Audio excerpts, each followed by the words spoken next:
dumb ex. Dumb ex-girlfriend gave lame excuse for ghosting me. Revenge is so sweet. I got a PI to get everything. I know you're all thinking, who the F hires a PI for a girlfriend? My uncle who owns HS Investigation Services in Ohio. Sorry if I can't plug, but I told him I'd shout him out once I submit my story to the True Story Epic channel. So, I'd been with my girlfriend for 1.5 years. My ex-girlfriend and I were planning to get an apartment today. 2 months prior to us moving into our place, leases weren't signed yet. My ex Layla texted me telling me how she's overwhelmed and she needs time to breathe. I text back, "What? You don't want to move in together?" She replied, "She's excited to move in with me. It's just that family and other things are pulling at her." She then said, "I'll reach out once I leave the spa. I need a moment of peace." 1 day turned into 2. 2 days turned into 4. 4 days turned into 8. 8 days turned into 10 before I caught her at her job. So, day 1. She texted me she'd reach out after the spa at around 1 p.m. She'd taken off work early and everything. Around 7 p.m. and I hadn't heard from her. I reached out, no response. I FaceTimed, I texted. I audio called, nothing. Completely ignored. Day 2 I texted and sent a voice note. She replied hours later saying she was fine and she needs space. I texted something like, "What did I do?" etc. and no response. I went on with my day, but of course the worst is playing in my head. She's cheating on me. Her ex is back around. Everything. Day 3, still nothing after I reached out. My Uncle Will called about the lottery. He always plays the lottery and told me how it was $1 billion for the Powerball jackpot.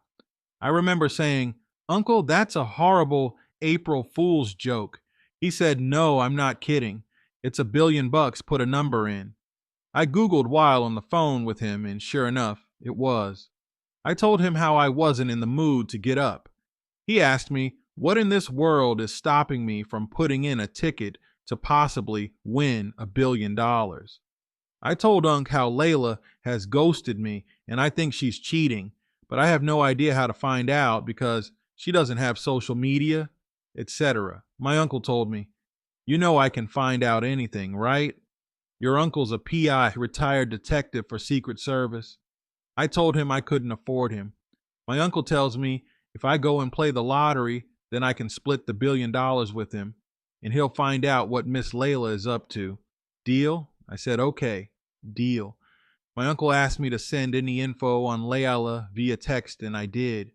Address, full name, parents' names, car she drives, etc. I played the number and actually won $4. Unc didn't want any of it. So by day 5, my uncle came to my place with information on my girl. He asked me if I was ready. I said absolutely. He then told me, "Absolutely, you will not be marrying this woman. You understand me?" I said, "Okay, what you got?" My uncle proceeded to say, "Did you know your sweet girl Layla gets paid to shoot corn? She did it in 2016, and she's back doing it again." My uncle played the video of my girl in a movie from 2016. It was her and 2 other guys, and then a girl came in. I had no freaking idea. She did things with this guy she never done with me. I couldn't believe. She made her put her glasses on when the guy finished. True story, my apologies, if I'm being too graphic. My uncle then says, "You want to see the new one she shot 3 weeks ago. Oh, and she currently shot another the other day." I took pictures of her entering and leaving the warehouse. I also got footage of the inside where the scene. I have video of me speaking with the cleanup crew. They all talked about how amazing Layla was and how she actually prepared herself with the young cleanup crew before she shot. Yep, son, that's your sweet Layla. Uncle went through and showed me everything. I was disgusted. I couldn't believe it. While sitting there looking at the evidence, Layla texts me a heart emoji, saying, "I'm getting through this. Thanks for being patient with me. I'll make this all up to you." I was freaking pissed. She's such a freaking liar. I didn't text back, but she could see that I read it. She texted a question mark. I replied. Take your time. I asked my uncle if he thinks I can get away with offing her. My uncle laughed and said, I'm a very different man today, son. Just move on and become successful. That's the best revenge. My uncle stole a beer from my fridge, then left. I sat there with all that evidence. She actually has corn online. Amateur. Day 9 rolls around, and that's when I wanted to confront her. I show up to her job, and no one was there. I waited for over an hour after the store should have been opened, and nothing. So I drove to her parents' house where she's actually staying. Her parents don't live there, they typically rent it out, but she was currently staying there. I drive past the front, and her car wasn't there. Neither was her roommate's. I drive through the alley, and no one's car was parked there either. I head back to the store. Sometimes she does open the store late. It's a cell phone store. I get there, and it looks like it's open now. I go inside, and her coworker is there. Her coworker never met me in person, but heard me on FaceTime, maybe once or twice. Who knows what other guys she's heard son Layla's FaceTime. Anyway, she asks, Hi, can I help you? I didn't see her at first because she was sitting behind the desk in a very low chair. I said, Hi, is Layla here today? She says, No, she's not. I ask, Will she be in today? The lady says, What do you need? Why are you looking for her? I said, I'm Layla's boyfriend. I hadn't heard from her in over a week, and I'm worried. I freaking got choked up saying that I don't know why. The lady says, Wow, you haven't seen her in a week, and you're worried? What's your name? I'll take your name down and call her. I gave her my name, Ryan, and she told me she'll call her. I thanked her and told I appreciated that, and I left. Now the whole time I thought the girl was lying. I thought Layla was behind the door that was shut, which was unusual because it's never shut when someone's working. I almost wish I barged back there, but I drove my car down the street and kind of did a stake out. Eventually I left. I was done. I told myself I had the evidence. Just move on like Uncle said. I actually went home and blasted some music, T Grizzly, Future, Don Tolliver, while working on a freelance project. I actually felt good when I went to bed thinking, I dodged a bullet. Now I have a ton of free time to make more money and focus more on working out. I don't know what I dreamed about because I don't remember, but I woke up pissed off. It was 9:30 a.m. and I was just angry. The thoughts that went through my head. If the doctor says I have anything, I'm getting revenge back in blood. If I ever run into her and she has a cocky attitude, I'm going to jail for assault.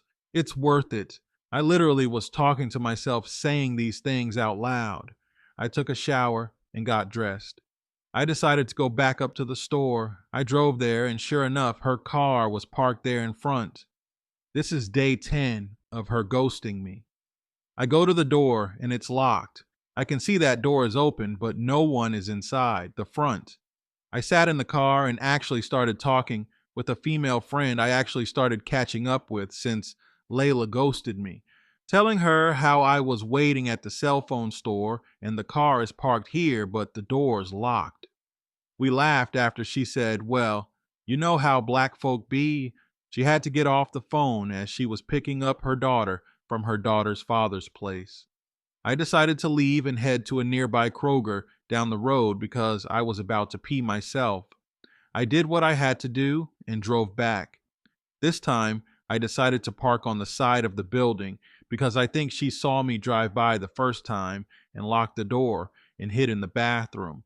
But anyway, I was walking to the door and I asked some ladies that were getting into their cars if Boost Mobile was open.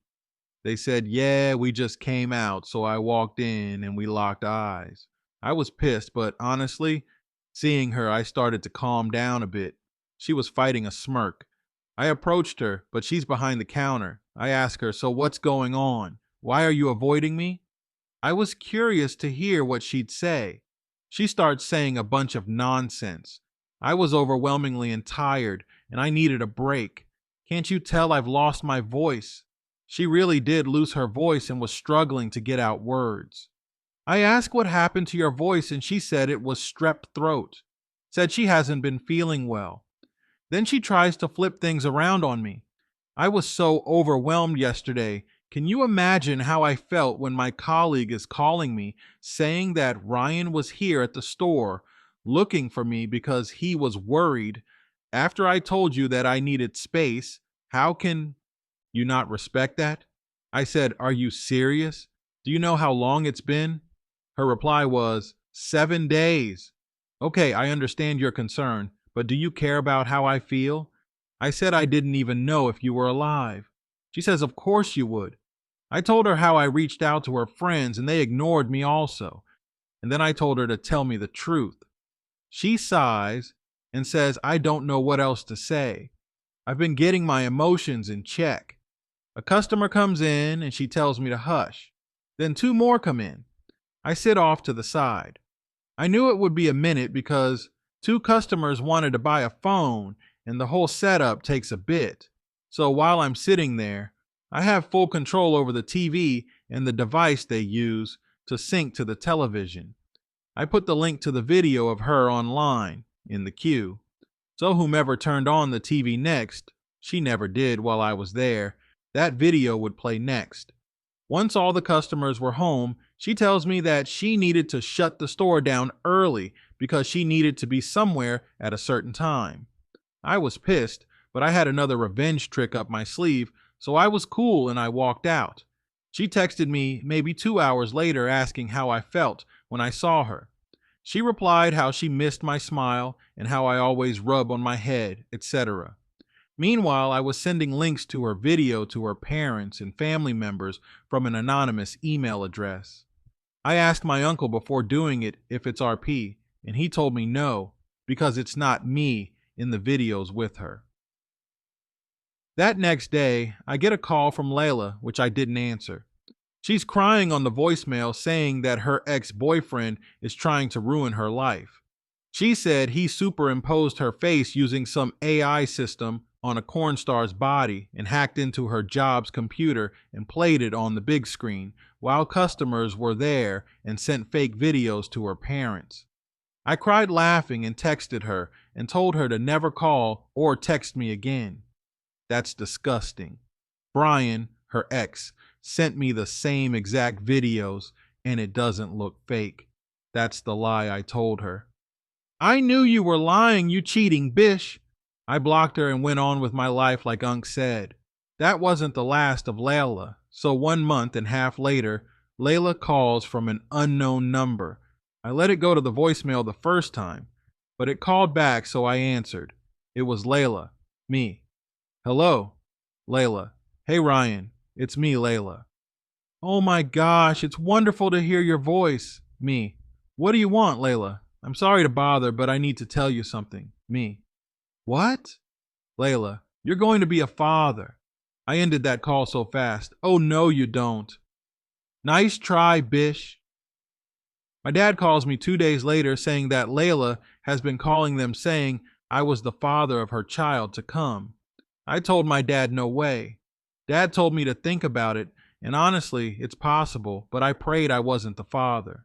So at 14 weeks of Layla's pregnancy, we finally convinced her to get a DNA test. She kept refusing but was demanding my family to pay her while she was pregnant because I was the father. I indeed was not the father. 2 days later, Layla was pissed. She called claiming she wanted another test because it's impossible that I'm not the father. On the phone. Me. Aha, you stupid bish. Which corn star you smashed is the father? You broke bish. My father spoke to yours already, and he told him he's going to disown you. You're such an idiot. F you and the baby, and I hope you both burn in hell. I ended the call after that. Mid-September, a note was left on my parents' door for me. I actually read it, and it was from Layla. I still have the letter scanned in the email if you want to add it to the story. Let's see the letter. I heard the pain in your voice the day when you finally realized what I had done. Your pretty mouth dropped open slightly, and you were at a loss for words. You didn't need to say anything anyway, because I saw it all in your eyes. Betrayal, disillusionment, revulsion. In that moment, I just wanted to crawl under a rock somewhere and hide. But now that I understand the gravity of what I've done, my actions have filled me with self loathing and remorse. It's difficult for me to look in the mirror, and I'm not proud of the woman I see there when I do. I have no excuse for what happened, and saying, I'm sorry hardly seems adequate. But if you could forgive me this time, I promise you, this will never happen again.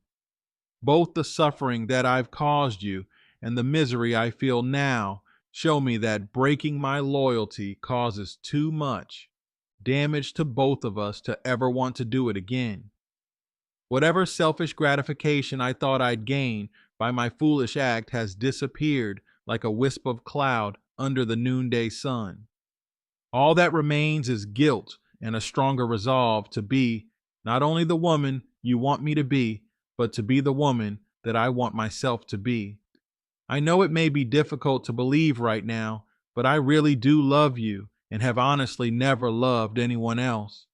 In almost 2 years, we've become so much a part of each other's lives that I really can't imagine my life without you anymore. I don't think it would benefit either one of us to give up on this relationship, yet because we've both invested so much of ourselves into it already, and our good times have far outnumbered the bad. What few problems we've had in the past have been minor, and we've been able to work through them with very little trouble. I would give anything to pick up where we left off, just doing everyday things like coming back to the apartment after work, kicking back on the couch, and sharing the ups and downs of each other's day. I enjoy taking turns at being chef when we don't order pizza, and appreciate your willingness to watch baddies on Zeus TV with me once in a while. We had already started to plan our summer vacation together before this happened. Wouldn't it be great if we could still get away together for a while and try to put this behind us? I know I'm really expecting a lot to ask you to continue making plans with me, but the alternative is too painful to even consider. Please remember all the good times we've had already, as well as all the good times that are still out there waiting for us to discover. I promise you a faithful companion who has learned her lesson and is more determined than ever to make you happy and stand by you as long as you will have her. I know that you've been talking and dating with Jan. I'm not mad at her. I'm really sorry that I never told you about my past. I was too embarrassed to do so. When you mentioned which corn star I got pregnant by, I knew you found out about my video from years ago. I can assure you I've ever done anything like that again, I swear, on my precious doodle. You know I love her, so I'm not lying. I'm really glad that we see eye to eye on the importance of working hard, for example. It's more important to me that I know that with you, I'll never have to worry if you'll pull your own weight when it comes to earning a living. You're very good at that ad. I find it sexy that you are so serious about your money. I just want to be able to match your energy and bring in my own as well, just as much as you, or even more. You have such a strong work ethic, even if you do spend money as fast as you earn it, and that means so much to me. You know I have strong opinions about some things, and express them stronger than I realize sometimes, but we rarely have disagreements like that one. We have always talked things out in the past, and I feel bad that we left things as we did. But maybe we really did just need the time to cool off. I think it is normal, even healthy, that we have different ideas about things. Think how boring it would be if we always thought the same about everything. I think you'd make a fabulous father. No one outside the family will ever know about the DNA results. We can still be a family. As they say, what they don't know won't hurt them. We just need to remember to keep things in perspective and not to take things too seriously. In any case, I apologize for anything I've done. It doesn't matter who the father is, just know I didn't mean it. I know that you really do understand my need for financial security. I love you, and that is the only thing that really matters. Everything else, big and small, will work itself out in time as long as we are willing to give our relationship our best efforts. Ryan, thank you for being so good to me and for being so patient with me. It means so much to me, and I love you for it. How about coming over to my place Friday for dinner? I'll make your favorite, chicken parmesan, and we can have that spinach salad that you like so much. And I will whatever you demand of me the entire night. Today I focus on myself, my wealth, and my health. I'm currently planning a trip on the West Coast during the winter. I've never been to that side of the States. I am flying into Arizona and then I'm going to take a road trip through the West. I'm actually documenting it on my vlog channel. If you don't mind, I'll love to share it. Let me know if that's okay to do on your channel, or I will pay for promo as well. Wow. It sounds like you dodged a bullet. Seriously, man. And you guys notice she never admitted to doing more corn. She said, "Oh, you found out about my past." No, he knows about the recent one too. She's playing. She's playing it off like, "Oh no." You see how easily they lie? Like they will look you in your face and lie to you, knowing that they're lying, thinking in their head, "I am taking this to the grave." And you can just have the information or the evidence and you're just looking like, wow. Okay, so yeah, I will never do anything for you. In fact, I'm gone. It's sad. They comfortably do it. But honestly, man, someone that just lies like that, and it's a lot of them, right? It's got to be a mental issue. Mentally, you're just screwed up in the head. To want to play with people and then lie to them, continuing to play with them, it's sad, but there's consequences. There are consequences. You ladies better be careful. Guys, if you want to send in a story, send it to truestorynation@gmail.com. Here, I'll put it on the screen. That's truestorynation@gmail.com. I'll catch you guys at the next one.